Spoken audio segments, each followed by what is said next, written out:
नमस्कार मित्रांनो, शुभ सकाळ. कोकणातून तुमच्या सर्वांचे पुन्हा एकदा मनापासून स्वागत. मी आज चाललो आहे सावंतवाडी तालुक्यातील आंबोली या ठिकाणी आणि आज आपण आंबोली मधली जी काही पर्यटन स्थळ आहेत तर ती पर्यटन स्थळांना भेट देणार आहोत.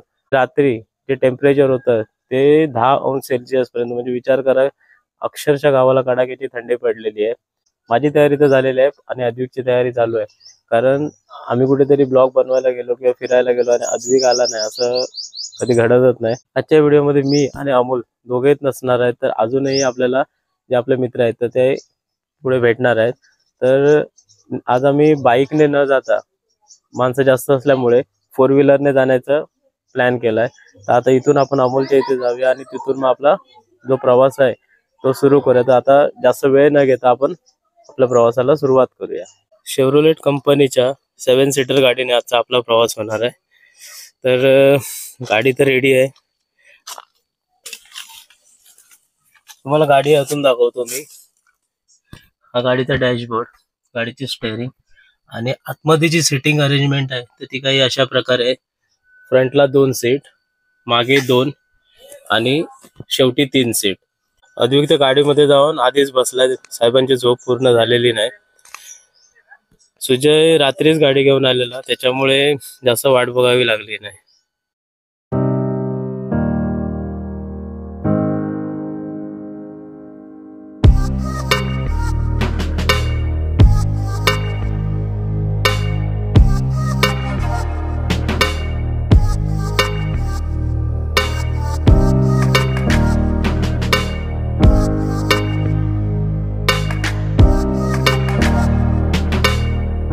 आता वाजले सकाळचे 9:15. 9 वाजता आमचा प्रवास चालू झालेला बोर्डव्यावरून आणि आता आपली गाडी आली आहे झारापिठाजवळ. हा रस्ता समोर गेला आहे सावंतवाडी बायपास करून गोव्याच्या दिशेने आणि आपण आता इथून तिट्यावरून हा लेफ्ट घेतलेला आहे आणि हा लेफ्ट जातो सावंतवाडी सिटीमध्ये.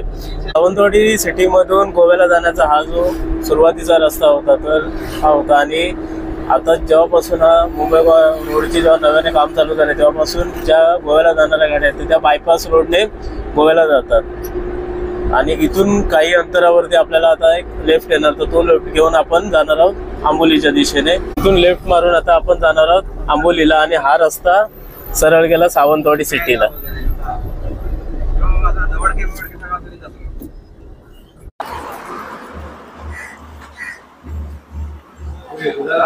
चाय घेवा रे अद्विक, चाय तुम्ही चाय घे, चाय घे. दवडकी गावामध्ये चहा नाश्ता वगैरे केला आणि आता आम्ही पुढे आमच्या प्रवासाला निघालोय. साधारण 1.5 तासाचा आमचा प्रवास आतापर्यंत झालेला आहे आणि इथून पुढे आता घाट सेक्शन वगैरे चालू होणार असं अनुभव आहे. पण जेव्हा कोकणातील अशा रस्त्यावर आपण जेव्हा प्रवास करतो ना त्यावेळी खरंच एक वेगळा फिलिंग असतो, कारण समोर असं वेडीवाकडी वन, आजूबाजूला सर्वांची ग्रीनरी, म्हणजे एक भारी फील येतो. मित्रांनो, आजचा व्हिडिओ तुम्ही जर बघत असाल तर या व्हिडिओच्या माध्यमातून तुम्ही देखील माझ्यासोबत हा प्रवास करताय. आता आम्ही आहे आंबोली घाटामध्ये आणि घाटाला आता सुरुवात झाली आहे. घाटाच्या दोन्ही बाजूला जर बघितलं तर ही जी संपूर्ण झाड आहेत नाही सागाची आहेत. रस्त्याच्या दोन्ही बाजूला मोठे मोठे साग आहेत.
आपल्या प्रवासातील आपल्या पहिल्या ठिकाणावरती आपण पोहोचलोय, ते म्हणजे आंबोलीचा धबधबा. आपण गाडी पार्क केली आणि आता इथून पुढे आपण खाली जाणार आहोत धबधब्यावरती. आणि वाटेमध्ये असे येते वेळी आपल्याला अनेक धबधबे लागले, पण आपण तिथे थांबलो नाही. पण जो मेन धबधबा आपल्याला बघायचा होता तो आंबोलीचा. आता चला आपण तिकडे जाऊया.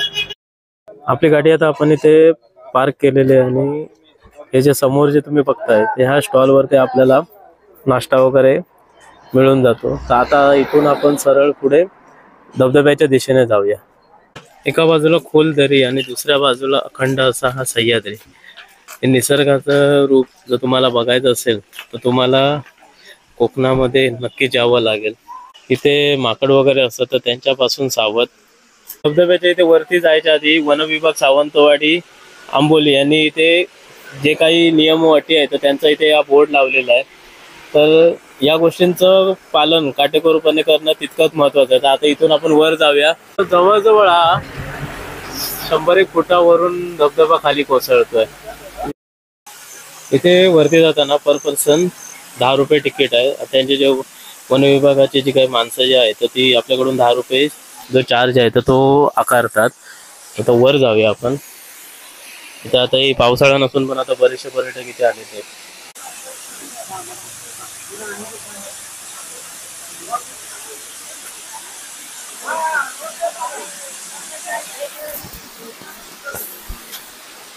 असलं भारी वाटतंय पावसामध्ये, तर याच्यापेक्षा अजून.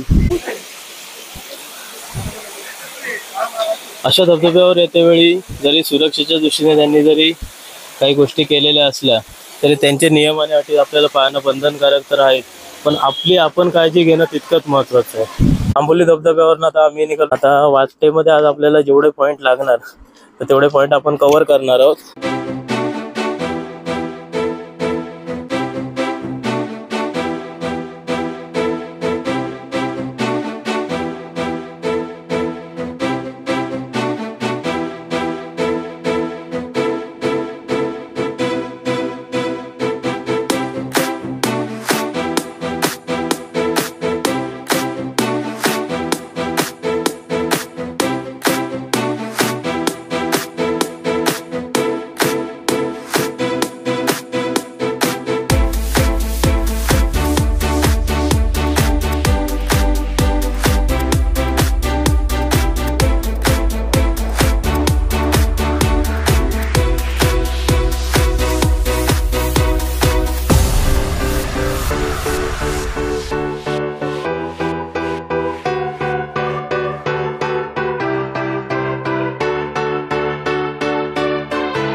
आता गाडी पार्क करून आपण खाली निघालो आहे, व्यवस्थित वाटत्याने केली आहे त्या पॉइंटला जाण्यासाठी ना. आपले जे बरोबर सगळे आलेले आहेत ते पुढे चाललेले आहेत.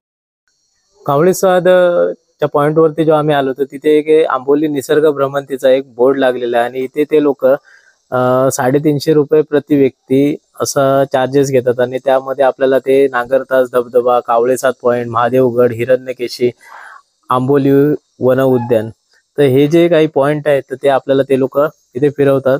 स्वतंत्र जर तुम्हाला वैयक्तिक जर सफारी करून करायची असेल तर त्यासाठी तुम्हाला 2500 रुपये हा चार्ज द्यावा लागतो.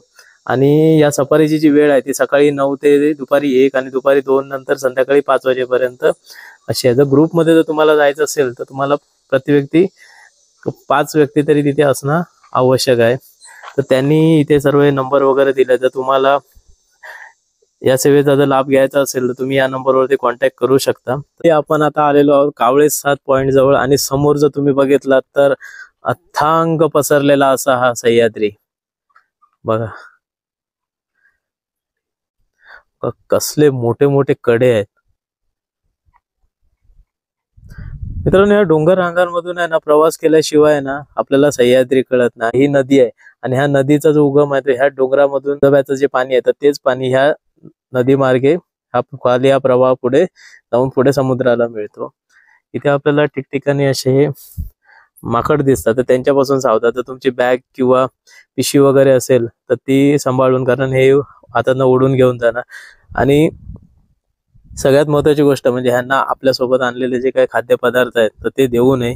इथे सह्याद्रीच्या कडांवरून घसरून कोणताही अपघात वगैरे होऊ नये यासाठी इथे ही रेलिंग लावण्यात आलेली आहे सुरक्षेच्या दृष्टीने. या पॉइंट वरती आल्यावरती मला कोकण कड्याची आठवण आली, कारण कोकण कड्यासारखा हा कडा देखील तितका सुंदर आणि डेंजरस वाटतोय. कारण बघा ना त्याची हाईट बघा, कमीत कमी 1000 फुटापेक्षाही जास्त खोली असेल.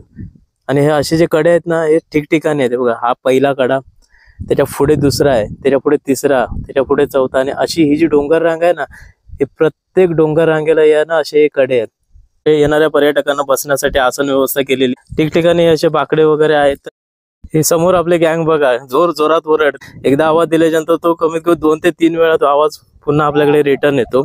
तर हा सह्याद्री जेवढा शांत दिसतो तेवढा तो शांत नाही. त्याचं उग्र रूप पण तितकंच भयानक आहे. आणि ह्याच सह्याद्रीच्या साथीने आपल्या छत्रपतींनी स्वराज्याची निर्मिती केली होती.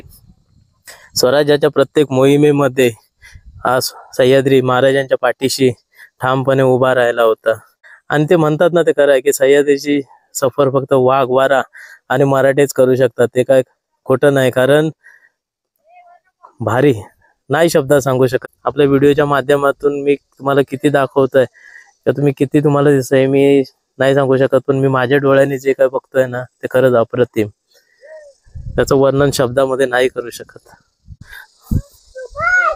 बघा अद्विकचा आवाज आहे का, कसलं खतरनाक वाटतो रे.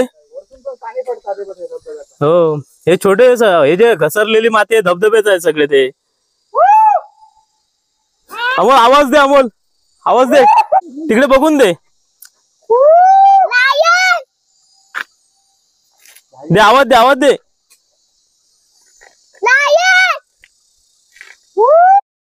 तर आता आपला जो कावळेसादचा पॉइंट होता तो आपण आता कव्हर केलेला आणि इथून आता पुढे अमोल आता हिरण्यकेशी ना, हिरण्यकेशी नाही माधवगड, आता माधवगड, महादेवगड. तर आता इथून आपण पुढे महादेवगड नंतर हिरण्यकेशी. तर आज दिवसभरात म्हणजे संध्याकाळपर्यंत जेवढे आपल्याला पॉइंट कव्हर करता येतील तेवढे आपण कव्हर करण्याचा प्रयत्न करणार आहोत.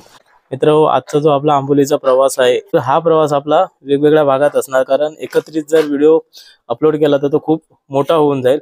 तर आजच्या भागामध्ये आपला जो प्रवास आहे तो मी इथे थांबवतो आणि ह्याच्या पुढचा जो आपला प्रवास असेल तर तो आपण पुढच्या व्हिडिओमध्ये कंटिन्यू करू. तर मित्रांनो आजच्या व्हिडिओपुरती मी तुमची रजा घेतो आणि भेटू पुन्हा आपल्या पुढच्या भागामध्ये. तोपर्यंत काळजी घ्या.